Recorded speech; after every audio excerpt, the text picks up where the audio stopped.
아이들이 어려워하는 수학, 별표 치는 수학만 쏙쏙 골라서 풀어주는 별표 타파 별타쌤 박지영입니다.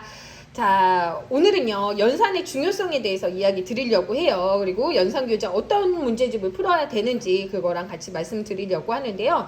선생님들이 이제 물어봐요. 어머님들이 연산이 그렇게 중요합니까? 그러면 저는 이렇게 얘기해요. 어머님, 아이가 전쟁터에 나가는데 아이에게 총을 주고 싶습니까? 아니면 칼을 주고 싶습니까? 즉 정말 중요한 무기를 엄마가 잘 지어주는 거랑 똑같아요. 무기. 정말 수학을 쉽고 재미있게 할 수 있는 무기를 갈고 닦게 만드는 게 바로 연산이다. 자, 연산 중요한 이유 중에 하나 더 말씀을 드리면 중고등학교 수학 중에 제가 예전에 얘기해 드렸어요. 네? 그죠? 대수 한번 말씀드렸는데요. 조합, 기하, 네, 정수.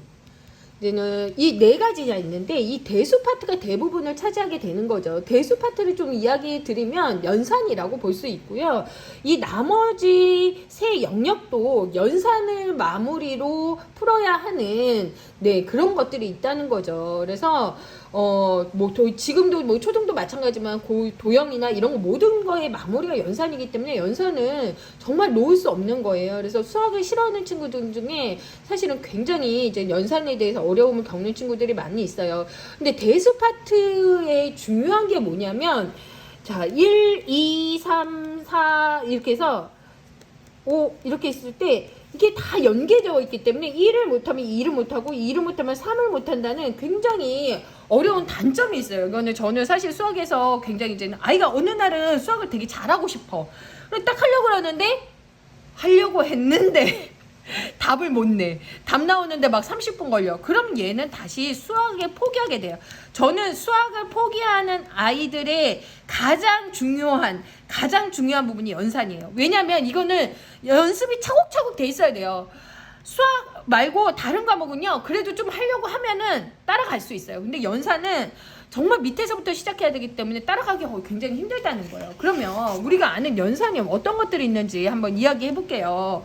어머님들이 왜 고등학교 때 아이가 부정적분, 정적분, 미분, 적분, 미분, 정적분, 등차수열, 등비수열, 이런 게 무한수열, 그리고 무한수열, 무한수열, 그리고 또 뭐 있을까요? 삼각함수. 이런 게 어머님들 도형이라고 생각하시나요? 삼각함수의 그래프, 삼각비, 사인, 코사인 막 기억나시죠? 네. 로그. 와, 우리 추억 돋죠? 이런 것들이 다 뭐냐? 연산이라는 거예요. 연산. 대수 파트, 연산이라는 거예요. 연산이 필요한 부분이에요. 그러면 이 연산을, 그러니까 우리가 더하기, 빼기, 곱하기, 나누기만 어머님들이 연산이라고 생각하셔서 이걸 언제까지 해야 되냐는 거예요. 이거 해야 돼, 안 해야 돼요?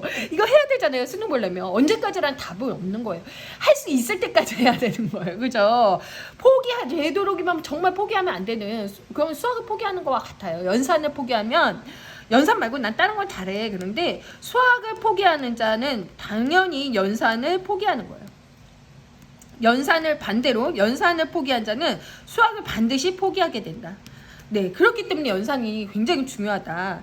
자, 아까도 말씀드렸지만 수학이 굉장히 연계성이 있기 때문에 하나를 못하면 어렵다는 거예요. 즉 3차 방정식이 어려워서 이것만 잘할 수 있는 게 아니라 뭐가 바탕이 돼야 돼요? 이 방정식, 2차 방정식이 바탕이 돼야 되고, 그리고 1차 방정식이 바탕이 돼야 되고, 1차 함수 다 그렇죠. 함수도 마찬가지고. 자, 1차 함수를 잘 하려면 뭐가 돼야 돼요? 정수, 방정식이 잘 되어 있어야 돼. 자, 방정식, 1차 방정식이었죠? 정수. 이런 것들이 잘 되어 있으려면 또 뭐가 되어 있어야 돼? 사칙혼합 계산. 분수의 사칙혼합 계산이 잘 되어 있어야 돼요. 분수의 사칙 혼합 계산 능력이 뛰어나야 돼. 그럼 분수의 사칙 혼합 계산 능력이 뛰어나려면 분수의 덧셈, 뺄셈, 곱셈, 나눗셈이 잘 돼 있어야 되고, 그럼 뭐예요? 자연수의 덧셈, 뺄셈, 곱셈 나눗셈이 잘 돼 있어야 된다. 그러면 자연수의 덧셈 뺄셈 곱셈 나눗셈이 잘 돼 있으면 뭐예요? 수에 대한 배열을 잘 아는 능력이 있어야 된다. 이런 식으로 아이들이 정말 연산을 차곡차곡 밟아가지 않으면 무너지게 돼 있다는 거예요. 그렇기 때문에 연산은 굉장히 중요하다. 자, 더하기 빼기 곱하기 나누기만 연산이 아니라는 거 제가 다시 한번 강조를 드립니다. 그러면 연산은 어떤 것들이 있는지 한번 제가 말씀을 드릴게요. 자, 어머님들 지금 집에 있는 교재를 잘 보세요. 연산은요, 학년 연산이 있고 학년별 연산이 있고, 여기다 딱 나눠야지. 이렇게 쫙. 학력별 연산이 있어요. 우리 어머님들이 가지고 있는 문제집 중에 학년별 연산 문제집이 있고 학력별 문제집이 있어요. 학력은 아이의 개인의 능력에 맞춘 거예요. 능력에 맞춘 거. 학년은 뭘까요? 교과 과정에 맞춘 거예요. 교과 과정. 그래서 어머님들이 물어봐요. 선생님 어떤 게 더 좋은가요? 이렇게 물어보시는데 그거는 진짜 어머님이 판단하셔야 돼요. 아이에 맞게. 우리 아이가 일단 학년별 연산이 어떤 게 있고 그 연산이 어떤 게 있는지 말씀드릴게요. 대표적인 예 중에 하나가 센 연산이에요. 센 연산. 이거 같은 경우는 뭐 센 연산. 네, 그리고 아까 EBS 제가 지난 시간에 얘기했지만 계산화, 그리고 또 제가 조사한 거 중에 하나가 교재가 또 있거든요. 네, 이런 교재들이 좀 많이 나오고 있어요. 네, 계산 연습을 할 수 있는. 이게 무슨 뜻이냐면요, 각 단원에 맞춘 거예요. 이게 뭐냐면 3학년 2학기 센 연산이에요. 3학년 2학기 센 연산인데 1단계 곱셈, 1단원, 관련 단원 1단원에 맞는 곱셈에 대해서 연산을 연습하는 거예요. 일단 짜자자자자자자자자자 이렇게 연산을 해요. 그러면 또 좋은 게 뭐냐면 좀 지나면 드리와 무게 단원이 나와요. 드리와 무게. 네, 여기 나왔죠? 네, 드리의 무게, 드리의 합과 차. 자, 5단원 드리와 무게 나왔을 때 드리의 무게의 합과 차. 이렇게 해서 연산이 또 나온단 말이에요. 네, 그러기 때문에 이제는 각 단원에 맞춰서 계산안도 마찬가지예요. 이거 말고도 여러 가지가 단원에 맞춘 단원별 교재가 있어요. 교과 과정에 맞춘. 이런 것도 어떤 친구가 좋으냐면 이거 실컷 연습했어. 이거 했는데 덧셈 뺄셈도 잘해. 그랬는데 여기에서 드리와 무게는 엄마 이건 어떻게 풀어? 하는 친구들은 이렇게 단원에 맞춰서 하는 게 굉장히 도움이 된다. 자, 그러면 학력별 교재가 있어요. 학력은 아이가 잘하면 쭉쭉 나갈 수 있는 거예요. 뭐 학습지를 치면은 바로 이런 거 9번 2학년인데도 아이가 잘하면 2자리 이상 나눗셈을 할 수 있어요. 4학년인데 이거를 잘 못해. 그러면 어떻게 해요? 2자릿수 곱하기 21 곱하기 2를 잘 못하는 거거든요. 이걸 연습할 수 있는 거예요. 이 밑에 단계 C단계를 할 수 있는 거예요. 그래서 요거는 학력별 교재예요. 이거는 사실 좋은 거는 기초를 탄탄하게 할 수 있어요. 그리고 아이의 능력에 나갈 수 있어요. 근데 단점은 뭐냐면 이거 딱 했어. 그랬는데 지금 2학년 거 2자릿수 뭐 쌤 2자릿수 나왔는데 이건 뭐지? 한단 말이에요. 그런 엄마들이 이제는 속 터져서 이제 센 연산 풀려주시는 거죠. 그래서 이거는 뭐 장단점은 아이에 맞춰서 조금 해주시면 되는데 저는 사실은 뭐 연산 교재를 어떤 걸 권해달라고 하면은 저는 사실은 학력 교재를 구해요. 왜냐면 연산은 조금 앞서서 나가는 걸 좋아요. 학력을 앞서 나가는 거를 저는 추천을 해요. 교과 과정을 막 앞서 나가라 이런 게 아니라 계산력은 조금 앞서 있으면 사실 연산이 조금 더 편해요.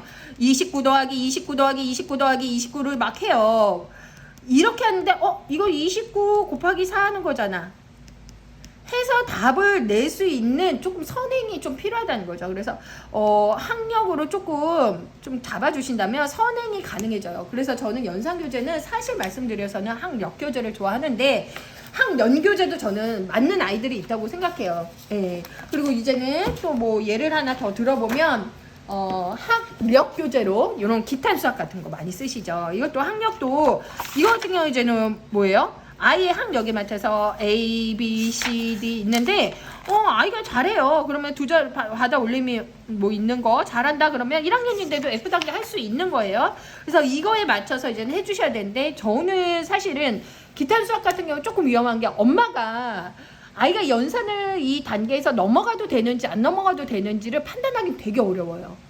네, 그래서 가급적이면 저는 학습지 사실은 선호하는데 학습지 난 싫고 문제집으로 하겠다 그러면 또 충분히 하실 수 있어요. 근데 좀 충분할 만큼 복습을 시켜주셔야 돼요. 엄마들은 약간 아이를 과대평가하는 기질이 있어요. 아, 이 정도면 됐어. 그거보다는 조금 좀 밟아주시는 게 좋다.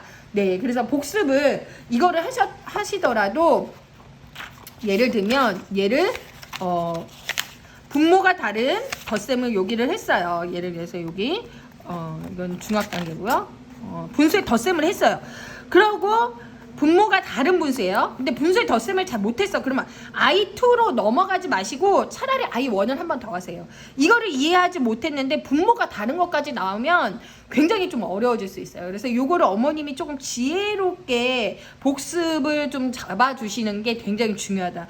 그러면 분수 곱셈, 나눗셈, 소수까지 갔는데 여기까지 마무리했는데 조금 찝찝해. 그러면은 나는 소수를 한 번 더 할 거야. 뭐 이렇게 해서 좀 어머님이 판단해 주시는 게 굉장히 중요해요. 그래서 제가 연산에는 학연교재랑 학역교재가 있는데 아이에 맞춰서 어머님들이 조금 이렇게 선택을 해주시면 좋을 것 같다라고 말씀을 드렸습니다.